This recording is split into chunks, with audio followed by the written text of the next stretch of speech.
요한계시록 3장 14절로 22절까지의 말씀을 쭉 생각하면서 정한 제목이기 때문에 오늘 말씀만 들어서는 조금 부족하겠습니다만 주제에 자만하지 말라.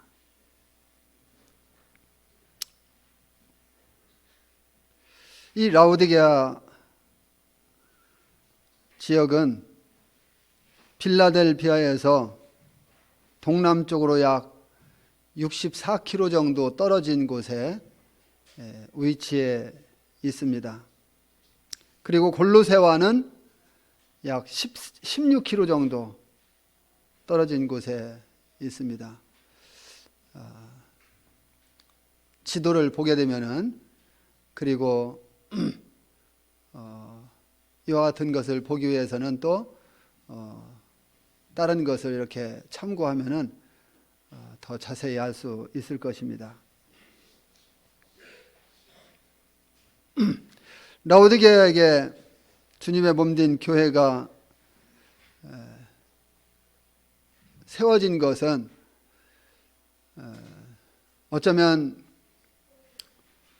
골로새에서 에바브를 통해서 복음이 전해졌을 것이다, 이런 생각을 해보게 됩니다. 라오디게아에 대해서는 특별히 우리에게 정보를 제공해 주는 말씀이 없는데요. 다만 골로새서를 읽게 되면은 골로새서를 통해서 라오디게아에 대해서 살짝 언급해 주고 있는 것을 보게 되죠. 그러나 그 말씀마저도 특별하게 우리에게 라오디게아에 대한 교회에 대해서 우리에게 어떤 특별한 정보를 주는 것은 아니죠. 골로새서 1장 7절을 보게 되면은 우리 한번 볼까요?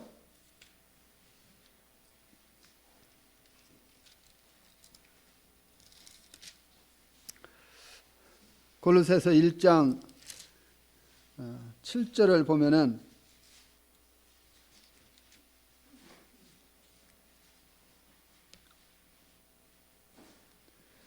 (6절부터) 볼게요. 이 복음이 이미 너희에게 이름에 너희가 듣고 참으로 하나님의 은혜를 깨달은 날부터 너희 중에서와 같이 또한 온 천하에서도 열매를 맺어 자라는도다.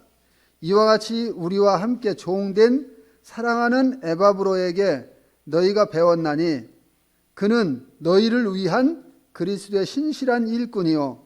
여기 보니까 골로새 교회에도 역시 에바브로를 통해서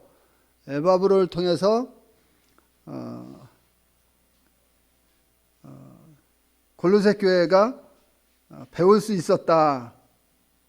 영적 성장을 가져오는데 참 큰 도움이 에바브라를 통해서 되었었던 것을 보게 됩니다. 그러면서 그는 너희를 위한 그리스도의 신실한 일꾼이요 그랬어요. 여기에 너희를 위한 그리스도의 신실한 일꾼이다 했을 때에 골로새 성도들에게 영적으로 어떤 영향을 끼쳤는가 하는 것에 대해서 우리가 생각해 볼 수 있겠죠. 그 다음에 4장 가서 보게 되면은 4장 12절로 16절을 읽어드리겠습니다. 그리스도 예수의 종인 너희에게서 온 에바브로가 너희에게 문안하느니라. 그가 항상 너희를 위하여 애써 기도하여 너희로 하나님의 모든 뜻 가운데서 완전하고 확신 있게 서기를 구하노니 그가 너희와 라오디게아에 있는 자들과 히에라볼리에 있는 자들을 위하여 많이 수고하는 것을 내가 증언하노라.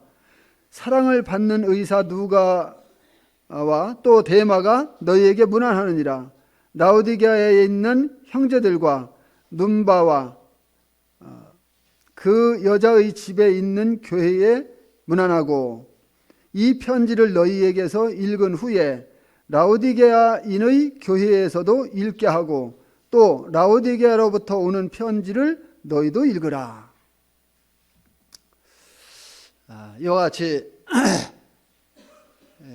라오디게아에 대한 정보를 살짝 주는 곳은 골로새 교회에 편지 쓴 내용에서 있는 것을 볼 수가 있습니다. 그래서 라오디게아가 세워진 것은 아마 어쩌면 골로새 교회에 큰 영향을 끼쳤던 에바브라를 통해서 골로새에서 이 라오디게아의 복음을 증거케 하고 거기에 하나님의 몸된 교회가 세워지도록 이렇게 했을 수도 있겠다 하는 것을 생각해 봅니다. 이 라오디게아는 백성의 통치라는 뜻입니다. 7교회에 보낸 이 편지 중에 라오디게아 교회에게 주는 이 마지막 편지인 이 말씀은 지상에서 교회의 역사의 마지막 때의 상황을 잘 말씀해 주고 있는 이와 같은 말씀이다 하는 것을 생각해 봅니다. 이 마지막 때의 교회의 모습, 이 마지막 때의 교회의 모습이 바로 라오디게아 교회에게 있었던 이런 현상들이 바로 나타나는 슬픈 이야기죠. 이런 모습이지 않느냐 하는 것을 생각해 보는 것입니다. 우리는 우리가 스스로 느낄 때에 역시 우리도 마지막 때에 지금 살고 있다고 느껴지는 것이에요. 그런 측면에서 볼 때에 우리 모임이 비록 빌라델비아 교회의 모습이라고 하지만 역시 우리도 동일하게 경각심을 가져야 되고 이 말씀을 통해서 교훈을 받고 주님이 말씀하시는 이 메시지를 통해서 주님이 우리에게 무엇을 말씀하시고자 하시는가, 우리가 처해 있는 우리의 모습,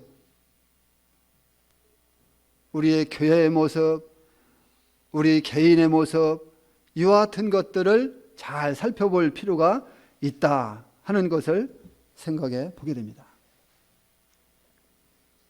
인간에게 맡겨진 모든 시대가 그러하듯이 이 시대 역시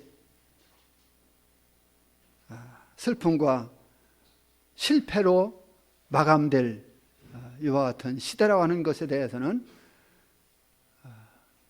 어느 누구도 이의를 제기할 사람이 없을 것입니다.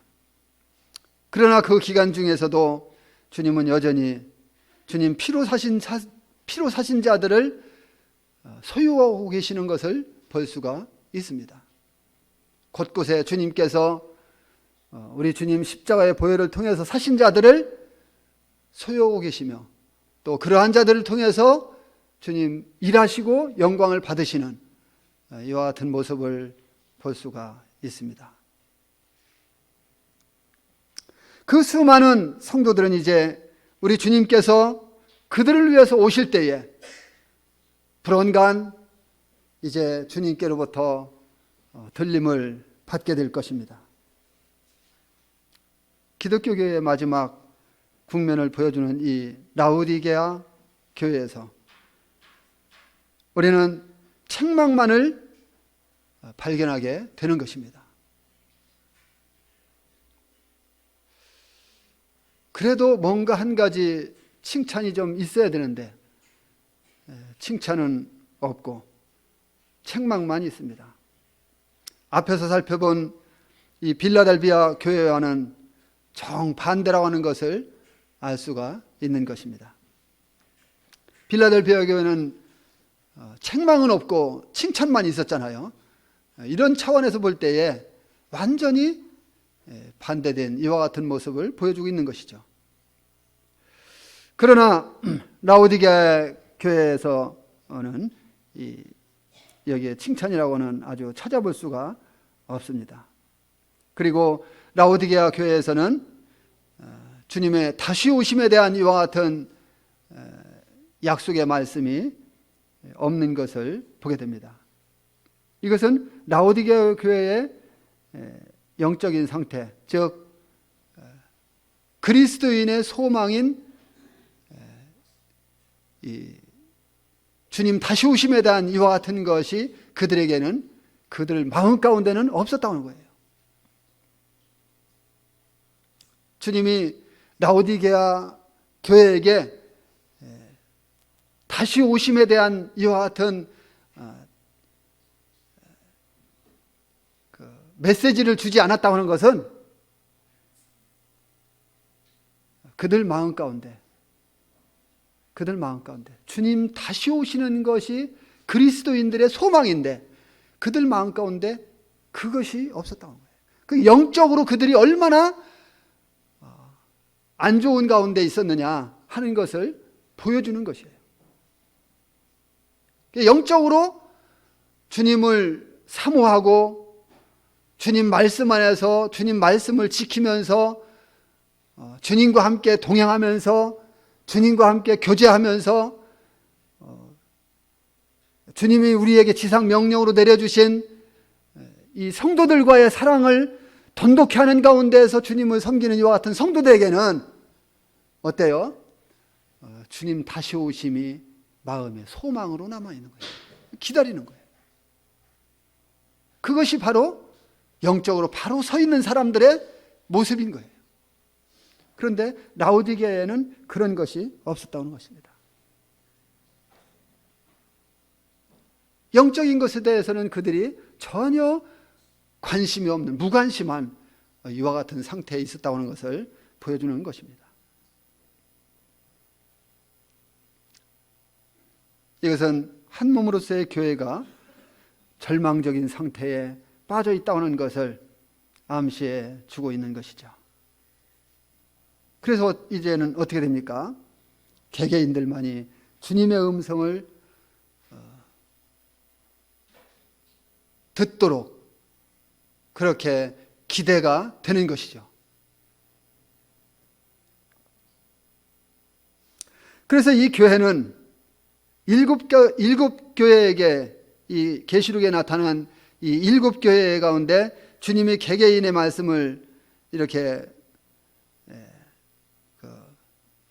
주실 적이 별로 없어요. 이 라오디게아 교회에게만 유일하게 이런 말씀을 주시는 것을 보게 됩니다. 주님께서 이 라오디게아 교회를 향해서는 아멘이시오, 충성되고 참된 증인이시오, 하나님의 창조의 근본이시라고 말씀하고 계십니다. 여기에서 그리스도는 세 가지 칭호로 자신을 이제 말씀하시고 있는데요. 첫째 뭡니까? 신성에 대해서, 그리고 인성에 대해서, 그리고 주님의 영원성에 대해서 이렇게 말씀해 주시고 있는 것을 보게 됩니다. 첫째, 주님의 신성입니다. 아멘으로서 예수 그리스도는 하나님의 모든 약속의 성취가 되십니다. 주님은 진실로 모든 것에 있어서 마지막 말씀이 되시는 것입니다. 하나님의 모든 약속은 주님 안에서 아멘하며 하나님께 영광을 돌립니다. 이 신성의 칭호는 이사야 65장 16절에 보면은 진리의 하나님을 향하여 복을 구하고 진리의 하나님으로 맹세하라는 이와 같은 말씀이 나옵니다. 이게 진리의 하나님이라는 이 단어가 70인역에서 보게 되면요, 이름이 아멘이신 하나님으로 번역되어 있습니다. 이름이 아멘이신 하나님. 그 단어 자체는 진실로 또한 변치 않는을 묘사합니다. 이렇게 이해할 때 예수 그리스도는 요한복음 14장 6절 말씀에 마지막 진리가 되십니다. 그 단어가 성도들 입술에서 기도의 마지막 말로 사용될 때 그렇게 되기를 원한다는 기원의 뜻이 되는 것입니다. 두 번째, 주님의 인성입니다. 예수 그리스도는 충성되고 참된 증인이십니다. 이것은 그리스도의 지상 생애와 증거를 가리키는 이와 같은 말씀이죠. 구유에서 십자가까지 주님은 참으로 충성된 증인이셨습니다.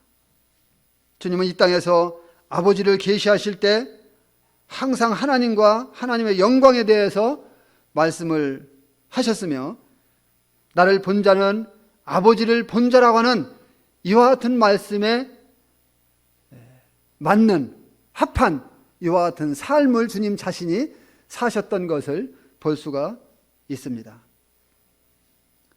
하나님을 위한 증인으로 믿을만하고 진실하신 그리스도는 그 증거를 위해서 죽으셨습니다. 세 번째, 주님의 영원성입니다. 주님은 물질적 창조에 있어서나 그리고 새 창조에 있어서나 하나님의 창조의 근원이 되십니다. 그러므로 주님께 창조주의 호칭을, 칭호를 이렇게 붙여주고 있는 것을 볼 수가 있습니다. 그러기에 주님을 가리켜 근본이라 말씀하십니다. 주님은 만물을 시작하신 분으로서 만물의 근원이 되시기에 바로 창시자이십니다.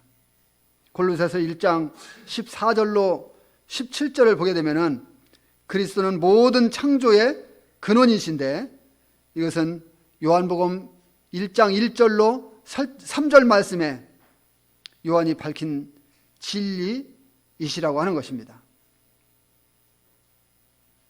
그러한 분으로서 시간이 아닌 영원히 주님의 영역이죠. 그래서 우리 주님의 영원성에 대해서 세 번째로 말씀해 주시고 있는 것을 볼 수가 있습니다. 물론 이것은 창세기 1장부터 2장을 염두에 두고 있는 이와 같은 말씀이겠지만, 새로운 창조 역시 여기에 포함하고 있다고 하는 것이 분명하다고 하는 것입니다. 부활 안에서 그리스도는 새로운 창조의 머리시며 만물은 그분 안에서 세워져 있는 것을 볼 수가 있습니다. 영적으로 새로운 창조는 죄인이 구원받을 때 바로 성도들에게서 나타나게 될 것입니다. 고린도후서 5장 17절에 그런즉 누구든지 그리스도 안에 있으면 새로운 피조물이라, 이전 것은 지나갔으니 보라 새 것이 되었다고 주님 말씀해 주십니다. 그리스도는 이와 같이 영원토록 하나님의 창조의 근본이 되십니다. 창세기 2장 1절을 보면은 하나님께서는 옛 창조를 마치셨을 때에 바로 천지와 만물이 다 이루어지니라 하시고 그 다음에 안식을 하셨지요. 마찬가지로 우리 주님께서도 마찬가지로 새 창조를 마치신 다음 안식에 들어가신 사실을 우리는 보게 되는 것입니다.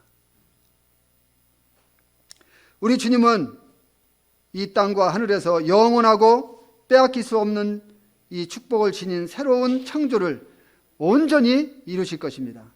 이 일은 그리스도께서 권능 가운데 영광스럽게 다시 오실 때 바로 완성이 되실 것입니다. 모든 피조물은 하나님의 아들이 나타나는 그 날을 고대하고 있습니다. 15절로 16절을 다시 보게 되면은 계시록에 나오는 7 교회에게는 모두 그리스도께서 내가 안다는 표현을 쓰고 있는 것을 보게 됩니다.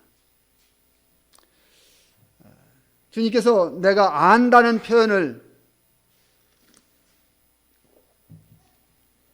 사용하셨는데 계시록 2장 2절에서도 2장 9절에서도 그리고 13절 19절 그리고 3장 1절 그리고 8절 그리고 본문인 3장 15절 이와 같이 주님은 안다는 표현을 사용해 주시고 있는 것을 볼 수가 있습니다. 이 말은 우리 주님의 전지하심에 근거한 완전한 이해를 보여주는 단어인 것입니다. 우리 주님의 전지하심.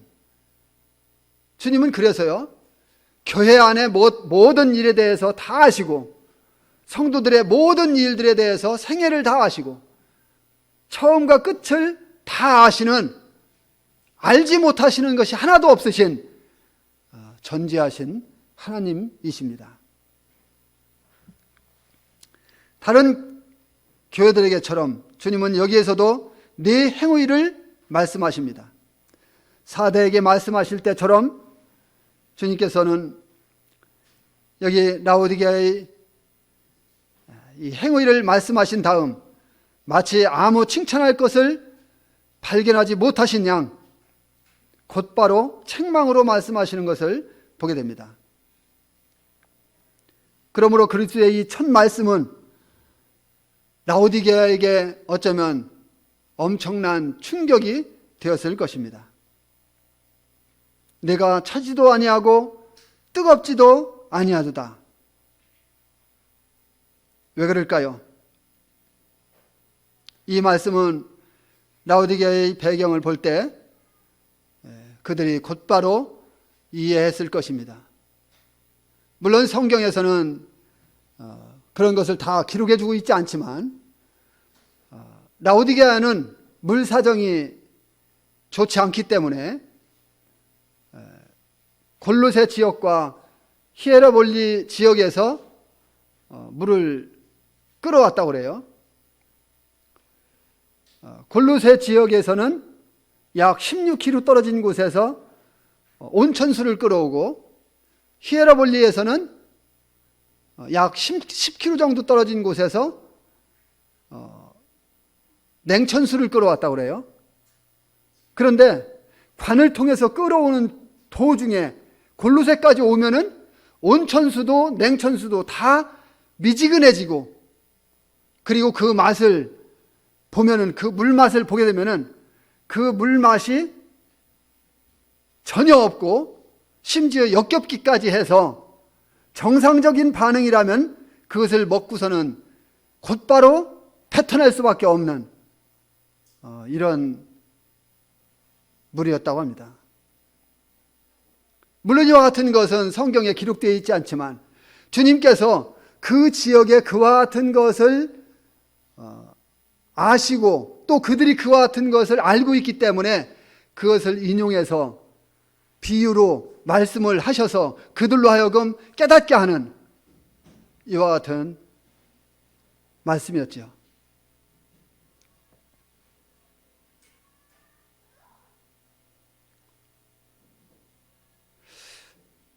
저는 이것을 이렇게 읽고 묵상을 하면서 저 자신과 또는 교회와 각 성도들의 신앙에 관해서 연결시켜 보기를 원합니다. 우리가 주님께 죄 용서함 받고 그리스도의 사랑을 받았을 때에 그 뜨거움이 우리 안에서 얼마나 심했습니까? 저는 제가 처음 구원받고 나서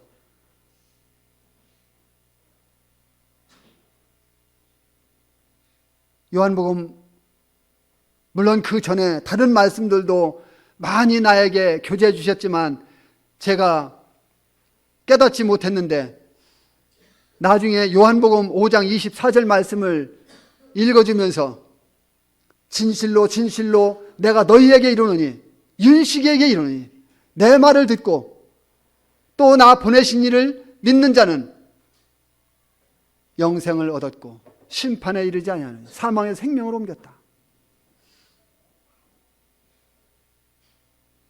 나는 예수님 다 믿고 있는데, 나 성경 말씀 의심치 않고 믿고 있는데, 그렇다면 믿는 자는 영생을 얻었다는데 내가 영생 얻은 게 확실하네. 나 영생 얻었네. 구원받았네. 하나님의 자녀 됐네. 하면서 마음 가운데 너무 기뻐서 나에게 복음을 전해주던, 믿으라고 하던 누나한테 이 사실을 알려야 되겠기에 그때는 버스를 타고 전철은 있었어요. 전철을 타고 78년도니까요. 이렇게 하면서 서울을 가야 됐습니다. 그래서 누나 양평동에 있었는데 가보니까 없어요. 사람이. 어디 갔을까? 전화나 있어야 뭐 전화해보지요. 뭐 그때 당시 전화도 없잖아요. 고민 생각하다가 작은 집에 잘 가기 때문에 구루동까지 또 갔어요. 버스 타고. 구루동 작은 집에 가서 보니까 거기 있더라고요. 누나, 나 예수님 믿고 구원받았어. 나 영생 얻었어. 그러니까 안 믿던 애가 갑자기 예수님 믿었다고 하니까 그래? 시큰둥하다가요.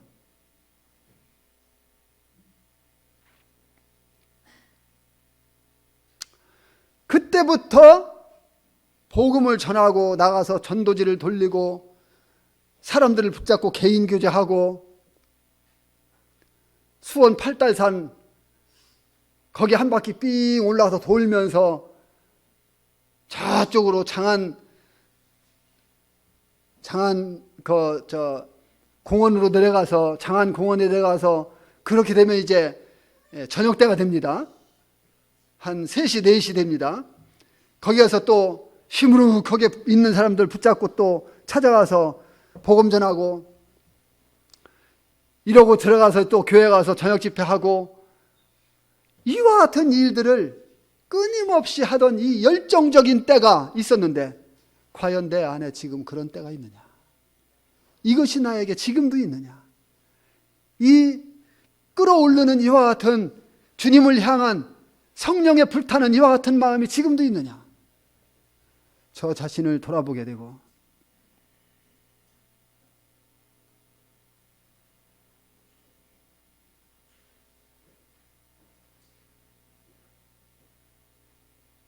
콜로새에서 끌어오고 히에라볼리에서 끌어올 때는 온천수요, 냉천수 정말 끓는 차갑고 뜨거운 이와 같은 것을 끌어왔는데 이제 라오디게아까지 오니까 그것이 다 미직지근해졌어요.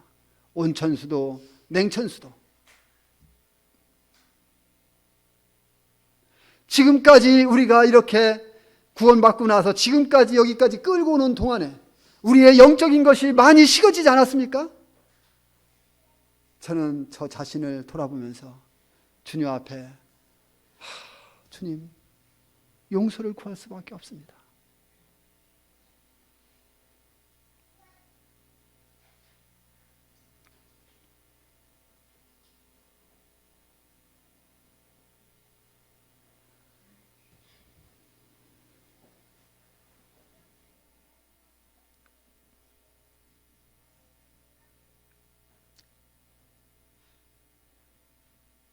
라오디게아 교회는 마지막 교회로서 주님을 향해서 뜨겁지도 않았고 차갑지도 아니한 이와 같은 가운데 있었던 거예요. 그래서 주님은 말씀하십니다.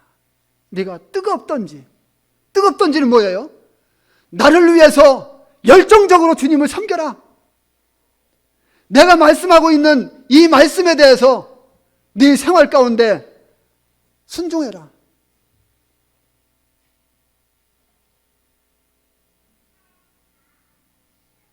뜨겁던지 차갑던지. 그럼 창업 던지는 뭘까요? 네가 그렇게 섬기지 않으려면 미지근하게 그렇게 있지 말고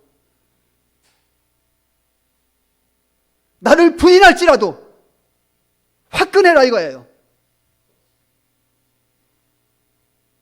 부인도 아니고 시인도 아니고 미지근한 가운데에서. 그래서 주님은 그러한 교회를 입에서 토해내칠 것이라고 말씀하고 있습니다. 그 물을 먹어본 사람은 역겹기 때문에 맛도 없지요. 그 물을 먹어본 사람은 역겹기 때문에 뱉지 않으면 안 되는 이와 같은 물이었다고 합니다.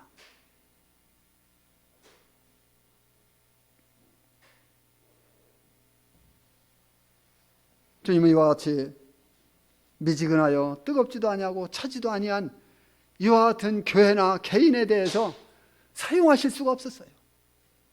그런 자와는, 그런 교회와는 일하실 수가 없었어요.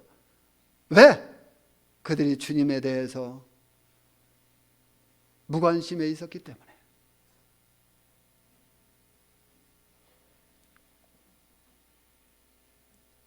그리스도의 영적인 일 누가 합니까? 거듭난 그리스도인들, 하나님의 몸된 교회 안에 성령으로 불타있는 성도들, 이 영적인 사람들이 하는 것이 아니겠습니까?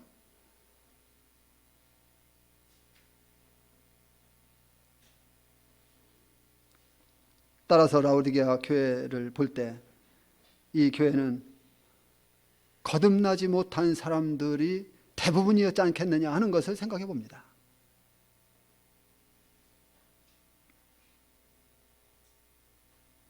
그런 사람들로 인해서 교회 안에 성령의 역사, 이 성령의 역사와 영적인 분위기는 이제 냉랭해지고 그 온도는 미적지근해질 것입니다.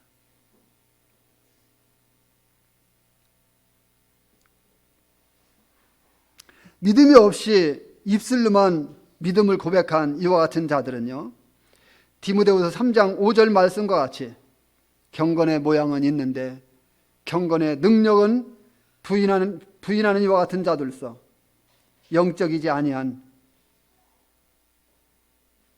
여러 프로그램과 또 이와 같은 것들을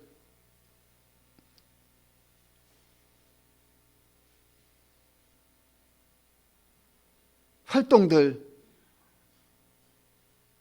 영적인 것과는 거리가 먼 이런 여러 프로그램, 여러 활동들, 이런 것들이 그리스도에 대한 순종과 헌신을 어쩌면 대신했을 것이라 생각이 되어집니다.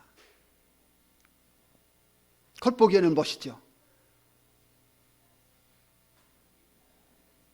그러나 그것은 주님이 뜻하신 바, 주님이 기대하시는 바가 아니라고 하는 것입니다. 물론 우리가 그런 것을 전혀 안 해서는 안 되죠. 그러나 교회는 영적인 것에 눈이 밝아 있어야 된다는 것을 생각해 봅니다. 앞에서 빌라델비아 교회는 그리스도께서 이 속히 오시겠다는 이와 같은 약속을 받고 있는데 다시 오실 주님은 언제라도 오실 수 있습니다. 오늘 저녁에라도 오실 수 있습니다. 그런데 그렇게 주님이 갑자기 오늘이라도 오실 수 있는데 그때에 라오디게아에 속해 있는 그와 같은 사람들은 세상이 그들을 볼 때에 분명 그들이 영적인 사람이 아니었다, 그들이 거듭나지 못한 사람이었다 하는 것을 세상 사람들은 똑똑히 보게 될 것입니다.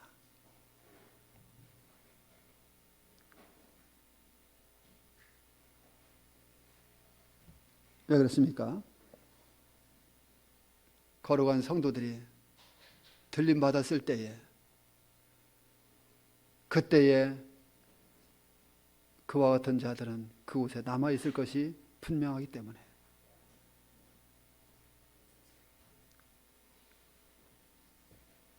이것이 바로 그리스도께서 경고하신 토하여 내치리라 하신 말씀의 의미가 아니겠는가 생각합니다. 얼마나 무서운 말씀입니까? 얼마나 두렵고 떨린 말씀입니까? 구원받은 줄 알고 생활했는데, 거기에 함께 휩싸여서 생활했는데, 나도 잘 섬기는 것 같이 섬긴다고 생활했는데, 주님을 만난 경험이 없기 때문에 남겨지는 거예요.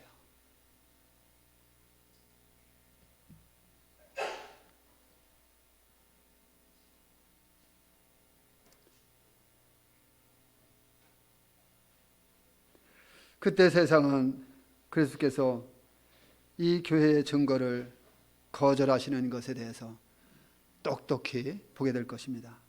무서운 말씀이 아닐 수 없습니다. 주님께서 다시 오실 때는 분명 라오디게에게 하신 위협이 많은 라오디게 유형의 교회들에게 성취될 것이라고 생각을 해보게 됩니다. 조암수영교회가 그런 교회가 아니라는 것에 대해서 감사해야 될 문제지만, 그럼에도 불구하고 우리는 주님께서 우리에게 이 말씀을 주시는 것에 대해서 경각심을 받고 교훈을 받고 나를 살피고 나를 돌아봐서 내가 주님 앞에서 교정받을 것은 없는지 이렇게 살펴보는 좋은 계기가 됐으면 합니다. 감사합니다.